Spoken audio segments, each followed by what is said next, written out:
નમસ્કાર મિત્રો અને વડીલો, તમારું બધાનું ગુજરાતી સ્ટોરી ચેનલમાં સ્વાગત કરું છું. બાપુજી દીકરા વહુથી જુદા રહેતા હતા, પરંતુ એક દિવસ અચાનક દીકરો આવીને તેના પોતાની ઘરે લઈ ગયો.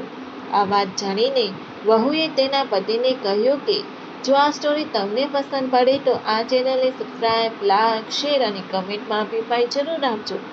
બાજુમાં રહેલ બેલ આઇકનને જરૂર ઓન કરજો, જેથી તમને આવી અવનવી સ્ટોરી સાંભળવા મળે. હવે પપ્પા, તમે હજુ સુધી કેમ તૈયાર નથી થયા? ઘરમાં પ્રવેશતાની સાથે જાણીતો અવાજ સંભળાયો. બાપુજી દીકરાના લગ્ન થયાના થોડા સમય પછી જ અલગ રહેવા જતા રહ્યા હતા. આજે દીકરો તેના ઘરમાં આવીને આ શબ્દ બોલ્યો. દીકરાએ વધુ કરતા કહ્યું, તમારું બેગ હજુ સુધી તમે તૈયાર નથી કર્યું? મેં તમને ગઈકાલે રાત્રે જ ફોન કરીને જણાવ્યું હતું કે હું તમને આવતીકાલે તેડવા આવવાનો છું. અરે દીકરા, પણ ફરી પાછું હું એ ઘરમાં પ્રવેશ કરીશ, ફરી પાસે રોજની જેમ ઝઘડાઓ શરૂ થઈ જશે. એના કરતાં મને અહીં શાંતિથી રહેવા દે ને. એટલું જ નહીં, આ ઘરમાં તારી મમ્મીની યાદો પણ ભરાયેલી છે, એટલે અહીં જ રહેવા માંગુ છું. દીકરો થોડો ભાવ થઈ ગયો, તેમ છતાં તેણે કહ્યું, પપ્પા, મમ્મી ગઈ તેને 6 મહિના થઈ ગયા છે. તમારી તબિયત હવે પહેલાની જેમ ઠીક રહેતી નથી. આવા સંજોગોમાં હું તમને એકલા છોડી શકીશ નહીં. તમે મારી સાથે ચાલો. અરે પણ એ ઘરમાં મારે... હજી બાપુજી તેનું વાક્ય પૂરું કરે તે પહેલાં જ દીકરાએ બાપુજીને રોક્યા અને કહ્યું, હું તમને કહું છું એટલે તમારે આવવું જ પડશે. પપ્પા, તમે ખોટી ચિંતા નહીં કરો. હવે મારી વહુ પણ પહેલાં જેવી નથી.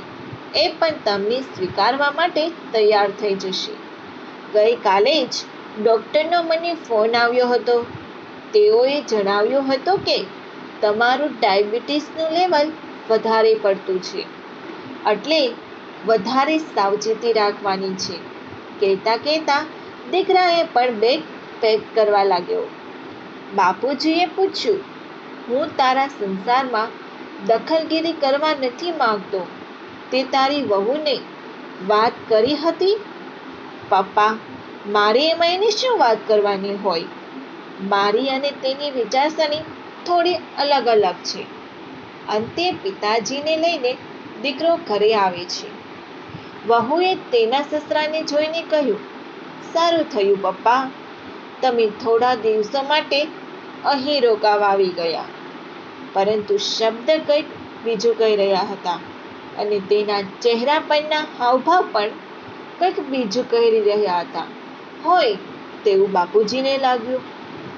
એક દિવસ સવારે વહુ અને દીકરો વાત કરી રહ્યા હતા. તે બાપુજીએ સાંભળી. વહુએ દીકરાને પૂછ્યું કે પપ્પા, અહીં કેટલો સમય સુધી રહેવાના છે? દીકરાએ તરત જ તેની વહુને જવાબ આપતા કહ્યું, તે હવે અહીં જ રહેશે, કારણ કે પહેલા ઘરે હવે તેની સાર સંભાળ રાખવા માટે આખરે કોઈ નથી. અરે, તો ત્યાં તમે કોઈ વ્યવસ્થા કરી શકો ને? વહુએ જવાબ આપતા કહ્યું. બાપુજી આટલું સાંભળ્યા એટલે તેને થયું ફરી પાસે બંને વચ્ચે વાત આગળ વધે તે પહેલા બાપુજી પોતાના જવાની તૈયારી કરવા લાગ્યા. બાપુજી જવાની તૈયારી કરવા લાગ્યા એટલે દીકરાએ તેને રોક્યા તો દીકરાને કહ્યું કે હું તારા સંસારમાં સુખી છે અને તારા સંસારને હું બગાડવા માંગતો નથી. તો અને તારી વહુ પ્રેમથી રહો, એમાં હું રાજી છું. અને હા, જ્યાં સુધી મારો સવાલ છે તો હું મારી સાર સંભાળ રાખી શકીશ. દીકરો વિચારી રહ્યો હતો કે અચાનક બાપુજી આમ સામાન પેક કરીને કેમ જવા લાગ્યા. નક્કી તેને વહુએ કંઈ કીધું છે, અથવા તો તેણે કંઈક સાંભળી લીધું હશે. દીકરાએ કહ્યું, ઠીક છે પપ્પા, તમે જતા રહેજો તમારે ઘરે, પરંતુ આજે નહીં, આવતીકાલે હું તમને મૂકી જઈશ. દીકરો ત્યારે બીજું કશું બોલ્યો નહીં. બીજા દિવસે સવારે તેણે તેની વહુને વાત કરી કે આજે પપ્પા જઈ રહ્યા છે. અચાનક જ તેના ચહેરા પર એક ખુશી દેખાણી, પરંતુ મેં સાથે સાથે એક નિર્ણય કર્યો છે. પપ્પા આટલા મોટા ઘરમાં એકલા કેવી રીતે રહેશ? એટલે બાજુમાં જ એક જમીન પડી છે, ત્યાં એક નાનકડું પ્લે હાઉસ અને સાથે સાથે ત્યાં એક નાનકડી સ્કૂલ પણ બનાવવાનું વિચારી રહ્યો છું. પપ્પાએ સ્કૂલના ટ્રસ્ટી હશે, સાથે સાથે પપ્પાના મિત્રો પણ ટ્રસ્ટ બનાવશે, જેથી કરીને પપ્પા ન હોય તો પણ સ્કૂલ ચાલુ રહે. આ સ્કૂલમાં ગરીબ લોકો માટે શિક્ષણ મળી રહેશે. આટલું તેની વહુને કહીને દીકરો બાપુજી પાસે ગયો. બાપુજીને કહ્યું, તમારી જે જમીન પડી છે કે જેના લગભગ અત્યારે બજાર વેલ્યુ પ્રમાણે 5 કરોડ જેટલા રૂપિયા ગણી શકાય, એ જમીનને ટ્રસ્ટમાં ફ્રેન્ડ તરીકે જમા કરી દેજો અને એમાંથી ઊભી થનારી આવકમાંથી ગરીબ બાળકોની ફીસમાં મદદ મળી રહેશે. અને રહી વાત તમારે રહેવાની, તો તમારું પેન્શન તમારી માટે પૂરતું છે. અને હું આજે જ ઓફિસ જઈને આ પ્લાન ઉપર કામ કરું છું. બાપુજી તો તેના દીકરાની સામે આશ્ચર્યચકિત થઈને જોઈ રહ્યા હતા. દીકરો પપ્પાની જમીનની વાત કરી રહ્યો હતો, તે વાત વહુ પણ ઊભી સાંભળી રહી હતી. અને તેઓએ પપ્પા પાસે આટલી મોટી જમીન છે તેવી તેને ખબર જ હતી નહીં. જાણે કોઈ મોટું નુકસાન થઈ ગયું હોય એ રીતે તેણે તેના પતિને કહ્યું, શું તમે પણ મજાક કરી રહ્યા છો? તેના પતિએ તરત જ તેને જવાબ આપી દીધો, હું જરા પણ મજાક નથી કર્યો.